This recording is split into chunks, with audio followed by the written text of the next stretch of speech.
Welcome everyone to another episode of HFS Unfiltered. And today we are going to be talking about how to turn AI ambitions to reality. Look, AI has dominated every boardroom conversation, every CFO conversation that I've had over the last whatever 2 years now. And one of the jokes that I've had is that AI is dying a death by 1,000 POCs.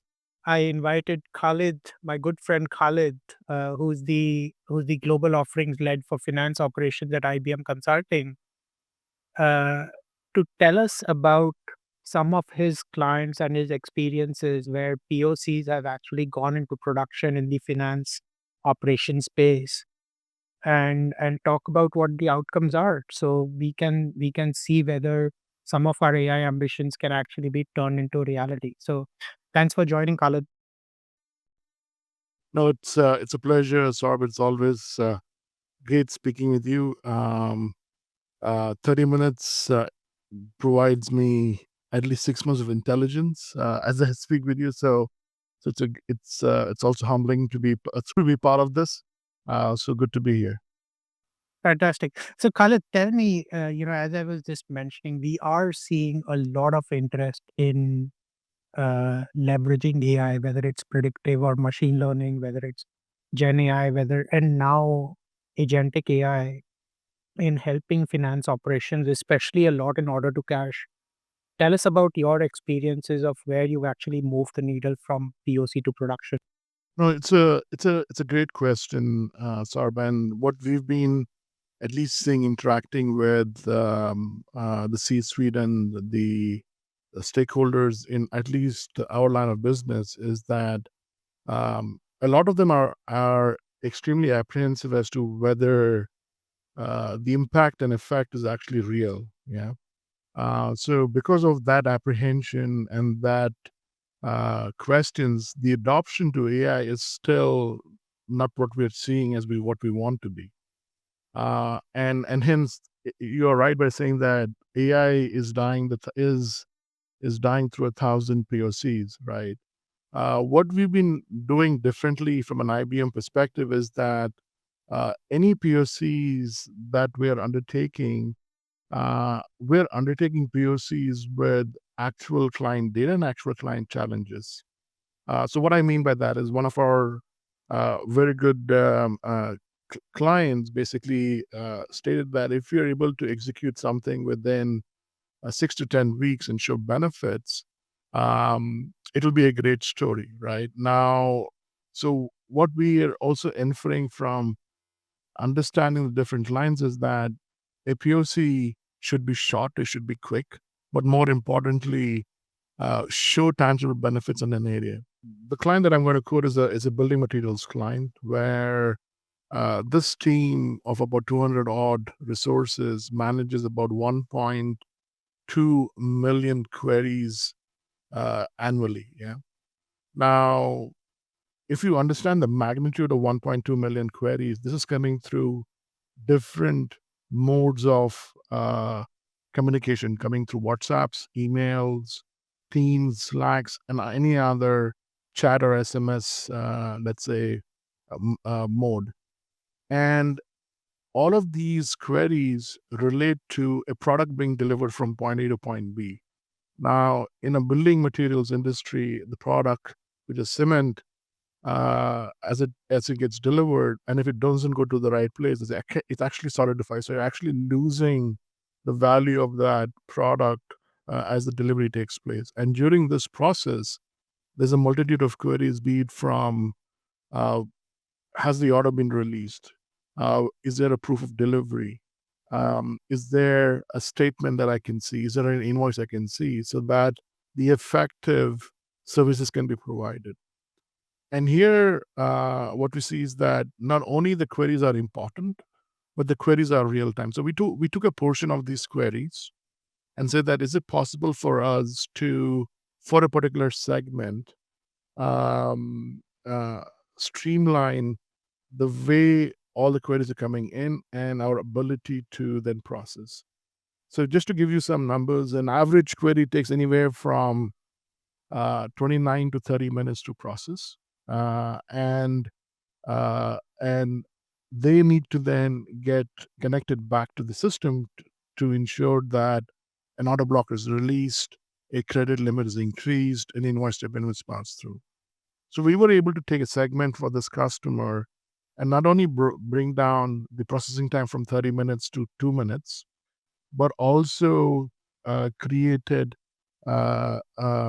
entries within the ERP system that also processed the order. Now, it sounds extremely fancy, but if you look at it, there were multiple agents that were brought to life by doing this, and that's how the POC got enabled. The ability, so one agent had an ability to bring all the queries from multiple channels into one single channel. Another agent was able to categorize and bifurcate: are the queries commercial, are the queries contractual, are the queries billing related, are the queries customer service related. One agent, for example, if it was an order release query, one agent was triggered to understand the financial risk of a customer and then understand the credit worthiness by running a uh, you can call it a risk worthiness assessment check. And one query was an integration query that basically triggered the respective entry into the ERP system. Now, so we created a bunch of, let's say, uh, five capabilities within five agents that were orchestrated. That when a query comes in, it actually was able to execute it and hence bring down the processing time. So when we started this engagement, it took us about 12 weeks to complete this, let's say, exercise. But then we expanded to not only what IBM managed, but also what the customer managed. So it was both for the customer organization and the urban organization that resulted in almost a 60% efficiency in query management. Now, what has also happened with this is that not only we were able to get a product faster, but because of, let's say, the resolution time we have on proof of deliveries, invoice statements, analytics on creditworthiness, we also improved cash flow. So when we actually ended the year, we actually delivered about 94 million, which is about 2 days DSO for that region within the same financial year itself. So the what worked in our favor was the ability for us to implement the POC, expand to a broader organization, and then deliver benefits within the same financial year.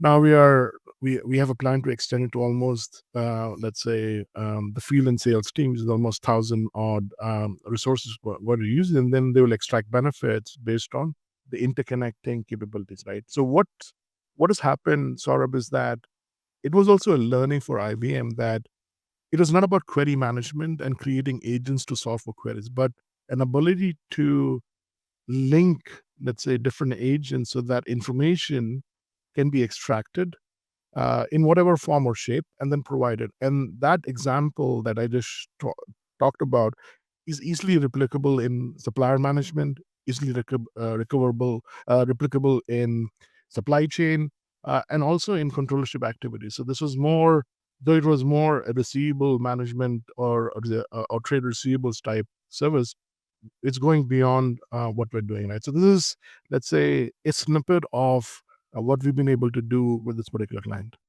That is fantastic, Khalid, because that's agentic AI in action. But that's also what we at HFS, we coined this term services as software last year. That's almost, if not completely services as software, it's services as almost software. And the question that I have for you then is, you have hundreds of other clients in finance operations and in consulting. Why are not all of them jumping onto this, right? This is almost like a new S curve of value creation, right? This is the kind of stuff that we started to expect when we unearthed offshoring. We all remember in the early 2000s, that's the kind of impact that this has. So why aren't others jumping onto this all over the place? Within IBM, we have also created something called an AI fabric, which is an orchestrating agent layer that orchestrates different agents to execute controllership, receivable, supplier management, HR, talent, and customer service type activities. Um, Now, for that ecosystem to be brought to life, what is very, very important is data. Yeah. The availability of data, availability of integrating systems, and our availability of understanding what skill of the agent will be applicable for what business process and a function. A lot of our clients want to go into the journey, but they also are trying to solve for, okay, am I able to bring data into a place, or whatever data I'm having in different data repositories, is it clean? Right. Step number one.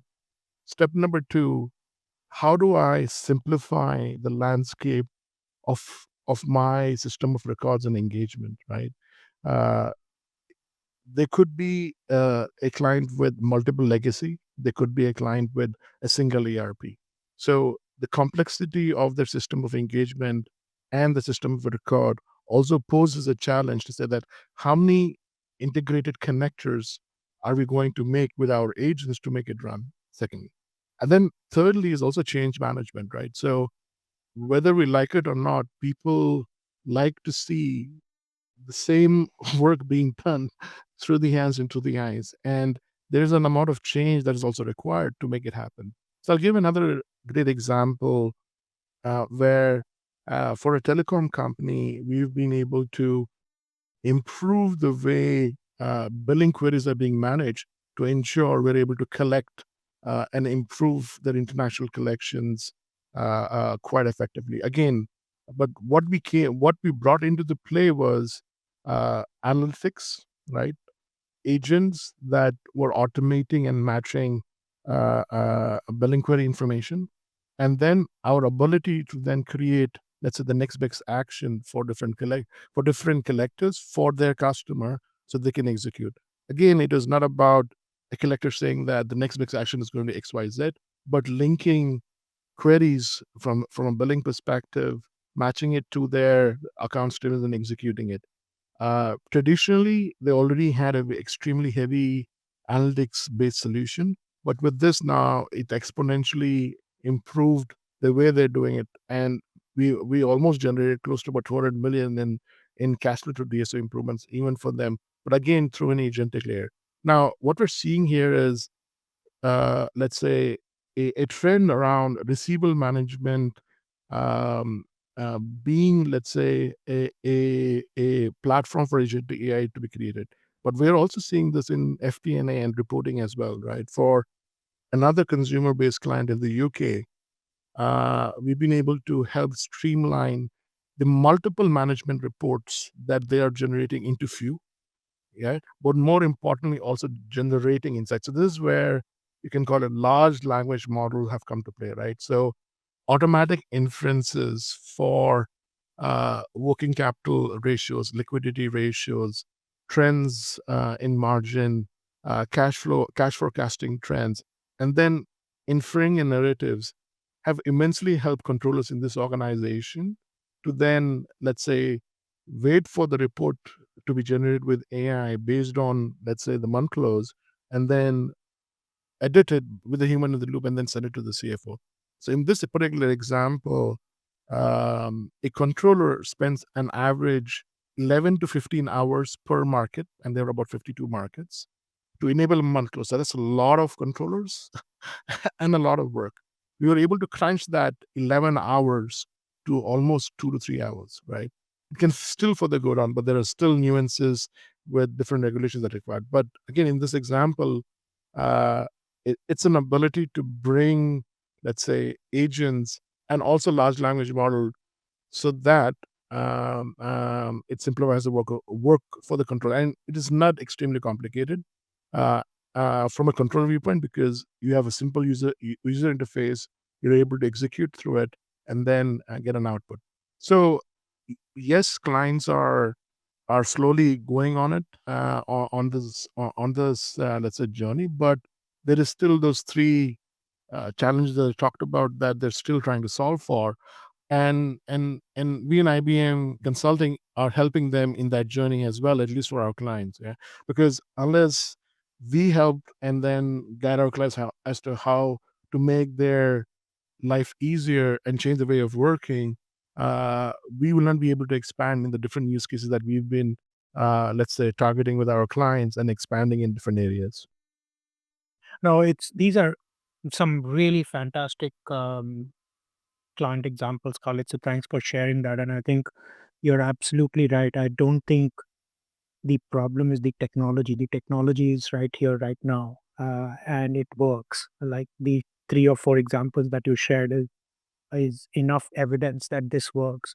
I think the problem is that we in our enterprises have collected a lot of debt. We have data debt. We have, as you mentioned, process debt. We have cultural debt. We have technical debt, and there is a limit to how much you can buy on your credit cards, right? At some point of time, you have to pay your credit card bills, and I think that's what we are struggling with. And I think if we are able to pay our debts, we will see a hockey stick in agentic AI and services as software. So, thanks a lot, Khalid, for sharing your views, for sharing some of these examples. I think these are super useful. The more that companies like you share these examples, I think the more enterprises sort of see the value in this. And that's how we'll move beyond the death by a thousand POCs, Khalid. That's my hope that a few people who listen to this see the light at the end of the tunnel and feel that this is possible. So thanks a lot, Khalid, for taking out the time and sharing this with us. No, most welcome, Saurabh. Most welcome, and thanks for this opportunity. And it, like I said, 30 minutes with you gives me 6 months of intelligence, which is quite a bit in my lifetime. So, so that's very good. We should do more of it. Thank you very much, Saurabh. Yeah.